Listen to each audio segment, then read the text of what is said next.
Africains, Africaines, bonjour. Ivoiriens, Ivoiriennes, bonjour. J'ai envie de vous raconter une histoire aujourd'hui. C'est une histoire qui s'est passée il y a de cela très longtemps, dans un village où le roi était en train de vieillir. Malheureusement pour lui, il n'a pas eu de descendants. Or, il fallait bien que quelqu'un lui succède sur le trône. Il a réfléchi à un moment donné, il dit mais là, ça commençait à devenir un souci pour lui. Et puis un jour, il a dit bon là, je vais adopter un jeune du village qui va me succéder, puisque de toutes les façons, je n'ai pas d'enfant.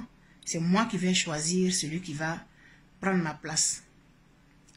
Il a convoqué les jeunes du village et il leur a soumis sa préoccupation.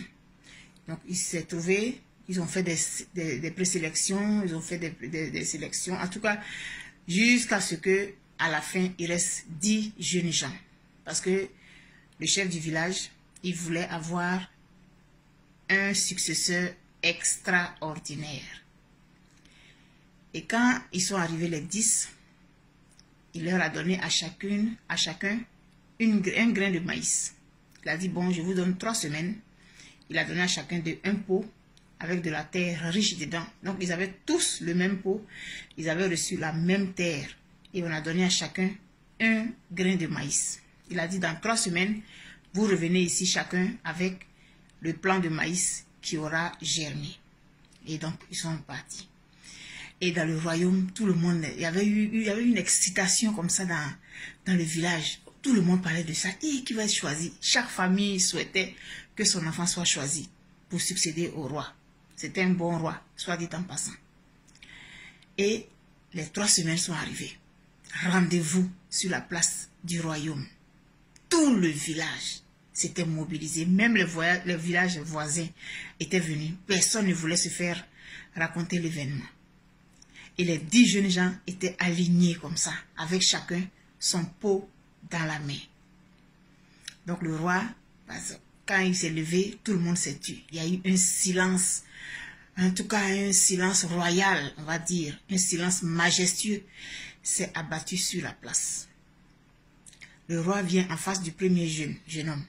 Il a son pot dans la main, avec une belle plante comme ça, qui est sortie, qui a germé les feuilles du futur maïs, je ne vais pas dire maïsier, en tout cas, le futur plant de maïs pointait ses feuilles comme ça. Le roi a dit, c'est la graine que je t'ai donnée là qui a germé comme ça. Il dit, fier, oui, mon roi. Ok. Deuxième. Ah, c'est une belle plante là. Dans les gradins là-bas, là, les familles là, étaient fiers comme ça. C'est la plante que je t'ai donnée là qui a donné le plan que tu as là. Oui, c'est la graine que je t'ai donnée qui a le plan que tu as. Oui, majesté. Donc il a fait comme ça jusqu'au 9e. Ils avaient tous chacun dans la main un pot avec un plant de maïs dedans qui avait déjà germé. Il arrive maintenant vers, en face du 10e jeune. Il tremblait comme ça de tous ses membres. Il avait la tête baissée.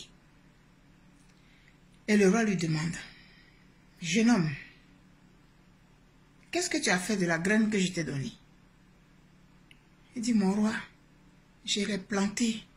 J'ai apporté tous les soins que vous avez demandés. J'ai arrosé la plante selon le temps qu'on nous a dit. J'ai respecté tout. Je lui ai donné la lumière. Je l'ai déplacée quand j'ai vu qu'elle ne poussait pas. Je l'ai déplacée dans la maison. J'ai fait ci. J'ai fait tout ce que j'avais à faire. J'ai même prié pour la plante. Elle n'a pas germé, mon roi. Je suis vraiment désolée. J'ai fait tout ce que je pouvais. J'ai fait tout ce qui était en mon pouvoir. Et il s'est agenouillé devant le roi. Et il a commencé à demander pardon au roi. Silence. Et les jeunes, la famille du jeune homme était assise aussi dans les gradins. Tout le monde les regardait comme ça. Et le roi, il a dit, j'ai donné à tous ces jeunes gens-là un grain de maïs. Je leur ai donné la terre nécessaire. On leur a donné les instructions qu'ils devaient suivre pour faire germer cette plante. Mais comment ce jeune homme n'a pas réussi à faire pousser alors que tous les autres, les 9 autres ont réussi? Et maintenant, les gens ont commencé à le huer. Les parents, ils étaient là, ils étaient gênés, mais bon. Ils ont commencé à le huer, à se moquer, bête là, tout ça, tout ce qu'on peut imaginer. Vous savez, quand une foule se met à se moquer là, ils se sont moqués de lui. L'enfant, il a baissé la tête. Il a attrapé les pieds du roi. Le roi dit, lève-toi. Et il prend la main du jeune homme, il la soulève comme ça. Il dit, voilà votre futur roi. Silence. Les gens ne comprennent pas. Les familles là, mais mon roi. Mais attends, quand le roi parle, on ne discute pas. Hein? Il dit, je dis, voilà votre futur roi. Et il prend le jeune homme, il va avec lui à côté de son trône et il le met à sa droite. Il dit, j'ai donné des graines à chaque jeune homme. Voilà votre futur roi. Pourquoi? Parce qu'il est honnête. Il est incorruptible. Il n'est pas cupide. C'est de quelqu'un comme ça que j'ai besoin pour me succéder. Maintenant, les gens sont là, on entend, mais pourquoi ça n'a pas poussé? Pourquoi? Il vous dit, vous savez pourquoi ça n'a pas poussé? Parce que c'était une graine stérile. J'ai fait exprès. On a fait bouillir les graines de maïs avec mon notable. Un seul notable savait ça. On a fait bouillir les graines, on les a séchées et je les ai distribuées aux jeunes gens.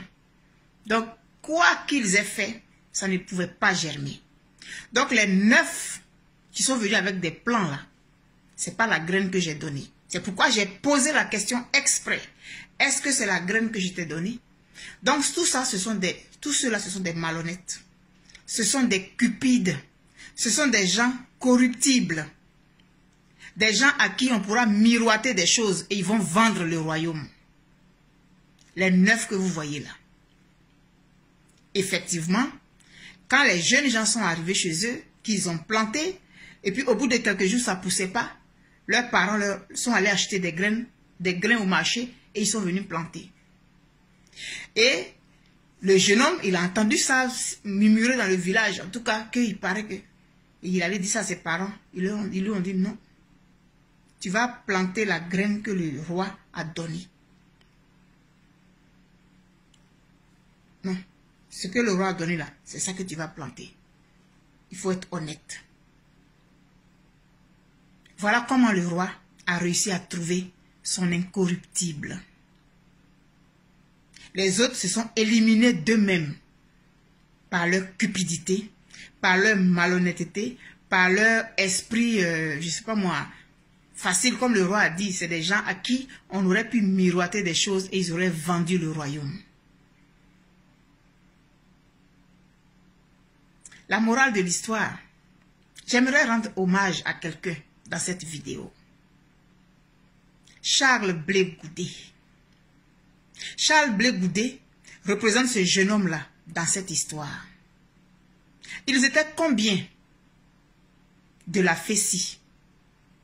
Chacun a pris son bord. L'UDPCI a pris, je ne vais pas citer de nom, l'UDPCI a pris pour lui, PDCI a pris pour lui, RDR a pris pour lui, il y en a qui se sont perdus en chemin, etc., etc. Plusieurs qui étaient pressentis pour pouvoir être des personnes dignes, des leaders dignes. Tous se sont perdus dans les méandres. Est-ce de la facilité? Est-ce de la cupidité? Est-ce de la malhonnêteté? Je ne saurais le dire. Blé Goudé est resté droit dans ses bottes, comme on dit ici au Québec. Il a démontré qu'il est incorruptible. À un moment donné, il a été la risée de tout le monde.